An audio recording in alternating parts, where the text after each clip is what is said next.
52조 세수 펑크라. 야, 이거 장난 아니죠. 그런데 야당이나 혹은 좌파 유튜브들을 보면 부자 감세해줘서 나라가 다 망했다 이런 이야기를 많이 하거든요. 그거요, 저는요 가짜뉴스라고 생각합니다. 가짜뉴스. 왜냐하면요, 부자 감세가 아닙니다. 방향을 잘못 잡았어요. 방향을. 자, 여러분 이거 한번 보세요. 전년 대비 법인세 감소액입니다. 무려 23조 8천억 원입니다. 장난이 아니죠. 정부가 야당하고 협상해서 법인세를 내려준 것은 1%에 불과합니다. 25%의 법인세가 24%로 내렸거든요. 그런 것을 감안을 해보면요, 법인세 감소액이 23.8%까지 나왔다는 것은요, 진짜 충격적인 일이다 이렇게 생각합니다. 결국 법인세 감세, 이것이 부자 감세로 이어지는데 이 법인세 감세, 이것이 부자 감세는 저는 아니라고 일단 보는 거고요. 가장 크게 제가 문제가 된다고 생각하는 것은요, 아니 법인세가 감소한 원인을 봐야 된다 이거예요. 법인세가 감소한 원인 뭘까요? 수출이 그만큼 줄었습니다. 내수가 그만큼 줄였습니다. 특히 말입니다, 내수가, 소비가 왕창 무너졌어요. 소비가 진짜로 많이 무너졌어요. 그러면 이 소비를 진작시키기 위한 방법을 어떻게 선택을 해야 됐을까요? 저는 정부가 이 소비를 진작시킬 수 있는 방법을 굉장히 크게 강구를 했었어야 된다고 생각을 합니다. 그러면 소비를 진작시킬 수 있는 방법은 뭘까요? 간단합니다. 가계소득이 늘어나는 거예요. 많은 사람들이 일자리를 갖는 겁니다. 여기에서 말입니다, 우리는 순식간에 그냥 생각이 들 거예요. 아니 최저임금 이렇게 높은데 내가 왜 사람을 써? 최저임금이 낮다, 내가 사람을 쓸 수도 있다, 이런 여유를 줘야 될 거 아니에요. 그런 최저임금의 개혁이 없었다는 거예요. 개혁이 없었다. 게다가 주 52시간제가 도입이 되고 나서요, 기업들의 비용이 너나 할 것 없이 늘었습니다. 최저임금이 늘었지만 주 52시간제, 주 52시간만 일하라고 하니까 더 하고 싶은 사람 시킬 수가 없었어요. 안 그러면 사람을 더 뽑아야 되거든요. 사람을 뽑을 여력은 없습니다. 그러면 주 52시간제 때문에 생산성 자체가, 매출 자체가 줄었다는 이야기가 되는 건가요? 매출 자체가 줄면 줄수록 법인세는 줄어들겠죠. 이 두 개만 보더라도요, 경제가 개혁적으로 바뀌었어야 돼요. 부재 감세가 아니라 문재인 정부 때 계속 시행해 왔던 소득 주도 성장 정책이 지금도 산업 현장에는 유효하게 돌아가기 때문에 이게 그만큼 경제를 망가뜨리고, 경제를 망가뜨리니까 기업의 비용이 많으니까 결국은 기업이 고용을 창출을 안 하고요, 고용을 창출을 안 하니 경제는 더 망가지면서 소비가 줄어버린 거예요.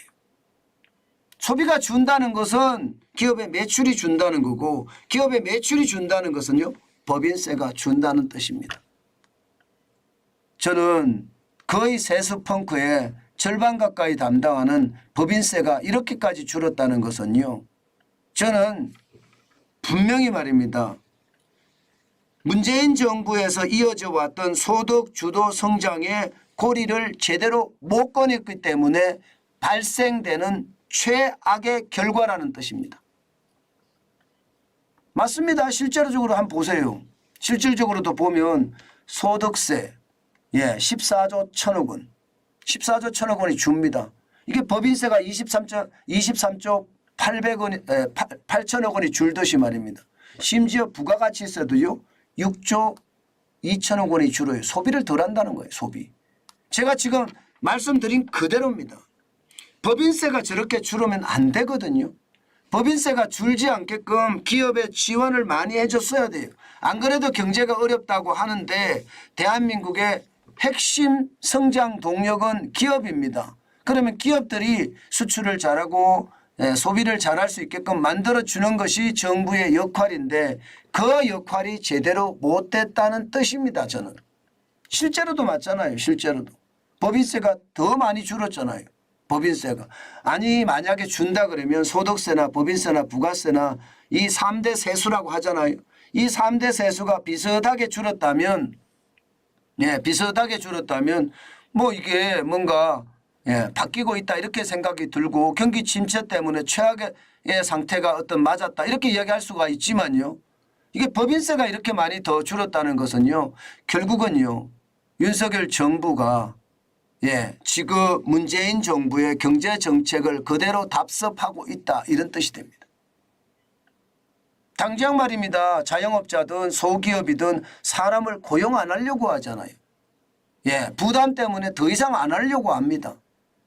주 52시간제가 되고 나서는요. 많은 중소기업이 나 포기할래. 매출액 신경 안 써. 있는 거 가지고 먹고 살기만 할 거야. 이렇게 생각하면서 오히려 말입니다. 매출액을 줄여버리잖아요. 이런 경우가 말입니다. 결국은 일자리가 줄어들고 일자리가 줄어드니까 가계소득이 줄고요. 가계소득이 주니까 이게 결국은 소비가 줄어서 부가세 소비가 줄면 부가세가 줄거든요. 줄잖아요. 소득이 줄면 진짜 소득세가 줄고요. 저는 이런 것을 보면서요. 시장에 파격적인 개혁이 있어야 된다고 제가 여러 번 말씀을 드렸습니다. 시장을 보면 알 수 있거든요. 다른 게 말입니다. 상속 증여세가 9천억 줄었다. 별 크게 의미 없습니다. 교통 에너지 환경세가 5천억 줄었다. 이거 별 크게 의미가 없거든요. 관세가 2조 8천억 줄었다. 이건 굉장히 충격적이에요. 왜냐? 관세가 줄었다는 것은 물동량이 그만큼 줄었다는 이야기죠. 물동량이 줄었다는 것은 수출이 그만큼 줄어들었다는 뜻입니다. 그런 측면에서 보면 안타깝죠. 안타깝죠. 기타는 뭐 2조 7천억 원 줄어들었습니다만은 여기에는 정권 거래세 같은 것도 있을 텐데요. 중요한 것은요. 전체 세금이 다 줄어들었다. 작년 대비해서. 그럼 경기가 그만큼 폭 오그라졌다. 그러면 경제에 파격적인 개혁이 있어야 되는데 경제에 파격적인 개혁이 없었다. 이렇게 저는 이야기할 수 있다고 봅니다. 제가 시장을 볼 때요. 여러분. 이런 지표를 볼 때도 저 거짓말 안 합니다. 제가 여러분들에게 가짜뉴스 만들 이유도 없고요. 제 얘기가 맞습니다. 부자 감세는 언감생심이라고 생각하고요. 물론 지금 뭐 종합부동산세를 낮춰준다든가 낮춰준 요소가 없지는 않아요. 그러나 체감할 정도로 그렇게 내가 세금 낮아졌으니까 돈 좀 더 쓸래 이렇게 생각할 수 있는 그런 규모는 아니라는 뜻이에요. 결국은 경기가 꼬그라지고 침체가 깊어져서 발생한 문제다 이렇게 생각합니다. 문제는 세금이 계속 줄잖아요. 지금 9월까지 세금만 하더라도 예상보다가 굉장히 많이 줄었습니다. 266조 6천억 원을 지금 거둬들였는데 작년에 317조 6천억 원에 대비하면 51조나 적거든요. 올해 세수 축에도 말입니다. 400조 6천억 원인가요? 여기에서 세수를 재추계했습니다. 341조 4천억. 이렇게까지 재추계했는데 이것도 달성 못할 것 같아요.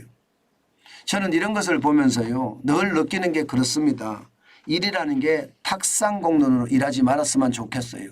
현장을 보고 매일매일 시장이 돌아가는 게 어떻게 돌아가는지 알아야 된다. 저는 그렇게 생각하거든요.